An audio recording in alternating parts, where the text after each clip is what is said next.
demain. On est très fiers d'annoncer cette opération. Et c'est une opération, vous savez, il y a des choses comme ça qui se passent. Enfin, toute cette négociation, enfin moi je tiens à le souligner, s'est déroulée de manière extrêmement... c'est un échange nourri et fait de respect. Ce qui prouve bien qu'on peut être, entre guillemets, le grand Total et le petit Sagaz. On peut quand même avoir au milieu des gens qui arrivent à se parler de manière très simple, à avoir l'intérêt commun et à faire en sorte qu'on arrive quand même à projeter aussi un futur commun, à la fois aux hommes et aux actifs. Si nous sommes aujourd'hui, je ne vais pas attendre plus longtemps, c'est que nous avons décidé, il y a quelques mois, avec M. Quesquès, donc gérant de la société Sagaz, de travailler à un rapprochement qui s'est conclu il y a quelques semaines de cela par la signature d'un contrat de cession des activités GPL conditionnées. Contrat de cession, disais-je, donc des activités GPL conditionnées de la société Sagaz au profit de la société Total. L'activité GPL en Tunisie, c'est un marché consistant et important d'un peu moins de 500 000 tonnes par an. Ce marché, donc, nous l'adressons, Total Tunisie, depuis une vingtaine d'années, à travers 50 collaborateurs de Total Tunisie, qui tous les jours œuvrent à commercialiser, approvisionner l'ensemble de nos clients dépositaires et l'ensemble des consommateurs tunisiens dans tout le pays. Ces 50 collaborateurs sont évidemment présents à notre siège, au Bergerac, également présents sur notre centre emplisseur de Rades, et puis également un ensemble de forces de vente qui parcourent chaque année le territoire pour animer ce réseau de dépositaires. Nous réalisons à peu près 80 000 tonnes par an, hein, c'est un chiffre qui est public, 80 000 tonnes par an avec une part de marché d'environ 17%.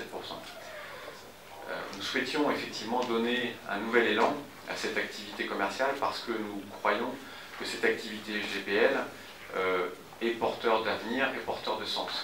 Porteur de sens auprès des Tunisiennes et des Tunisiens, puisqu'elle permet en termes d'usage de répondre aux usages de chauffage et de cuisson.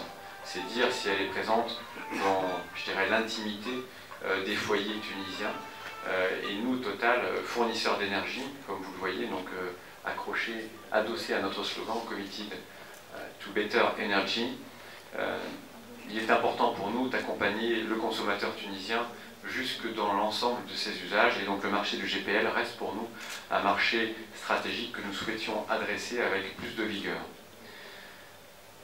C'est un marché aussi qui est en croissance, d'environ à peu près 2% par an, et sur lequel aussi, il est important de le signaler, il n'y a pas tellement de marché parallèle. Ces deux critères font que, pour nous, nous avons toujours investi dans le GPL au sein de Total Tunisie, que ce soit sur nos installations et plus récemment sur l'injection de bouteilles, hein, puisque on en parlera peut-être plus dans le détail avec les deux experts qui sont de notre côté, mais le marché du GPL est un marché structuré, donc les prix, vous le savez, sont régis par l'État, et donc c'est un marché où il s'agit d'injecter, de faire tourner les bouteilles avec une vitesse de rotation la plus importante possible, de manière assez schématique. Et donc depuis 2 ans, nous avons investi beaucoup de bouteilles, c'est-à-dire que nous avons, dans le cadre du plan pluriannuel que j'évoque très souvent avec vous, des 100 millions de dinars sur la période 2014, 2015, 2016, plan 100 millions de dinars qui a été renouvelé et reconduit cette année 2015, 2016, 2017. Donc dans le cadre de ces investissements dédiés à la croissance organique, nous avons toujours investi et de manière soutenue. C'est ce qui nous permet de réaliser d'ailleurs une belle performance cette année par rapport à l'année passée en termes d'accroissement de nos ventes. Néanmoins, nous souhaitions encore accélérer ce développement et donc cette acquisition va réellement nous permettre de franchir un cap important puisque M. Quesquès le détaillera plus précisément tout à l'heure. La société Sagaz a réussi d'excellentes performances depuis plusieurs années. Chaque année, c'est des taux de croissance à 2 chiffres pour, grosso modo, atteindre un petit peu moins de 60 000 tonnes, parlons avec des chiffres arrondis, donc 60 000 tonnes, grosso modo, en clôture 2014. La collaboration n'est pas naissante d'aujourd'hui, c'est depuis bien longtemps quand même. On avait des relations très étroites, des relations de complémentarité. Il y a eu des moments où il n'y avait pas suffisamment de gaz sur le marché, donc j'ai passé des bouteilles chez eux pour le nord, tandis qu'eux, ils ont passé chez moi quelques bouteilles dans le sud. C'est-à-dire que la complémentarité et l'entraide existent déjà depuis bien longtemps. Donc, comme ma bouteille, je n'ai pas la chance de pouvoir la commercialiser sur, sur les gouvernements du Nord, donc j'ai vu avec les dirigeants de Total Tunisie si on ne peut pas trouver un terrain d'entente. Et c'est ainsi donc qu'est née cette dynamique commerciale. Nous sommes présents sur les gouvernements du centre et du sud. Donc, par moment, nous sommes les premiers, là où Total est minoritaire, etc. Donc, on a dit on va conjuguer nos efforts et probablement donc, on fera un grand sagaz Total, donc des bouteilles vertes mélangées avec des bouteilles rouges. Tous deux représentent les couleurs de la Tunisie, Tunisie Khadra pour la bouteille verte, le drapeau tunisien pour la bouteille rouge. Donc on est complémentaires même dans les couleurs, comme vous voyez. Donc on fait actuellement du 62, on a fait sur les 3-4 dernières années, on a fait des évolutions de 24 et 22, et pour cette année on sera certainement aux environs de 20% d'évolution. C'est-à-dire que nous on est présent par l'agressivité de notre service commercial. C'est pourtant une toute petite équipe constituée de 4 personnes pour l'administration seulement. Donc vous voyez que cette petite équipe, elle a tout le mérite demain de faire partie quand même de ce grand Total qui certainement va pouvoir développer en commun donc, ce nouveau-né, la session qu'on a faite avec Total. Je pense que ça c'est le plus important et je serai à votre disposition pour pouvoir répondre à ce que vous voulez comprendre. Voilà, je vous remercie. Pour les synergies commerciales, principalement, elles sont à l'avantage des dépositaires aujourd'hui. Donc il va y avoir plus de disponibilité de la bouteille, ça c'est important. Et quand il y a plus de disponibilité de bouteilles, donc ça va faciliter l'opération interchangeabilité entre les bouteilles, nos bouteilles et les bouteilles concurrentes. Et c'est ce qui va un peu améliorer le taux de rotation de la bouteille pour le dépositaire. Donc ça va être beaucoup à l'avantage du dépositaire et du consommateur final. Donc plus de disponibilité de bouteilles et moins de tracasseries pour l'interchangeabilité. On préserve les emplois. Ça, c'est le premier message, et je pense que c'est celui-ci qu'il faut entendre. Dans des opérations, on a vu tous, autant qu'on est, que ce soit en Tunisie ou dans le monde entier, tant d'opérations de rachat qui se sont conclues très rapidement par des destructions d'emplois sur le grand hôtel des synergies. D'accord ? On n'est pas du tout donc, dans cet état d'esprit-là. Je l'ai dit à plusieurs reprises, donc je le redis avec fermeté. Et ça, je crois que c'est le principal message.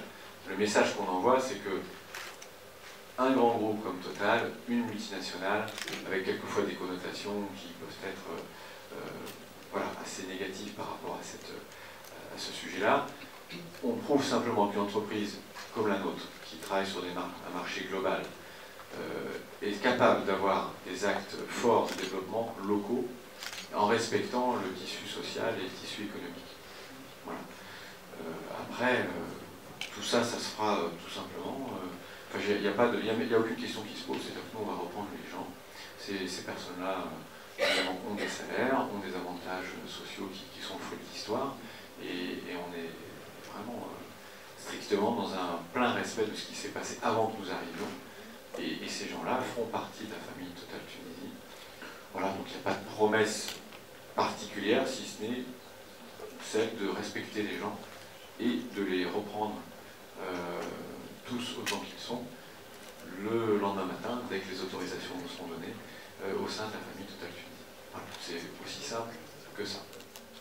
On voit aussi que leurs droits sont protégés par le GPT, donc ils sont tous syndiqués, puis bien entendu par l'inspection régionale du travail, à mon avis. Et là, ils vont quand même intégrer un groupe multinational, donc certainement, ils vont avoir plus de possibilités pour évoluer peut-être pas dans le GPL pour aller vers le carburant, vers je sais pas, les huiles, etc. Mais c'est-à-dire que ce sont des horizons extrêmement importants vers lesquels nous ouvriers, notre petit monde, donc le monde de Sagaz. Et puis Total, quand elle va prendre Sagaz et l'usine Sagaz, etc., elle a besoin donc de gens, et autant utiliser les gens qui ont l'expérience du matériel, l'expérience des dépositaires, etc. On ne change pas une équipe qui marche. Total Tunisie, en tout cas à ma connaissance, au moins depuis 15-20 ans, n'a pas réalisé d'opération comme celle-ci. Donc on pense que c'est une belle opération. Et comme tout à chacun, quand on réalise une chose qu'on pense intéressante d'un point de vue du développement, du climat des affaires, on en parle. Enfin, il n'y a pas de... Voilà. Et c'est quelque chose qu'on fait aussi dans tous les pays en général. Quand on se porte acquéreur d'une nouvelle entité, c'est tout à fait normal d'en faire part au marché. C'est aussi un signe de dynamisme à notre égard. Et puis, à vous de voir si ça peut être interprété comme un signe de confiance vis-à-vis du pays. Moi, il me semble que oui. Voilà. Quant au montant de la transaction, aujourd'hui, on n'en parlera pas. De toute façon, comme je l'évoquais tout à l'heure, juste pour vous donner, enfin que ce soit clair, le calendrier, donc les contrats de cession ont été signés. On est donc ces contrats de cession, évidemment, possèdent des conditions suspensives, et la première d'entre elles, c'est l'approbation par les autorités compétentes, en l'occurrence le ministère de l'Industrie, le ministère du Commerce.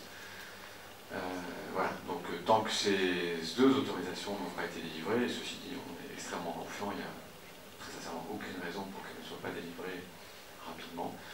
En tout cas, on est dans ce momentum un peu particulier où on ne va pas aller plus loin que ce que nous avons fait ce matin en termes de chiffres. Voilà. En tout cas, pour reprendre le premier point.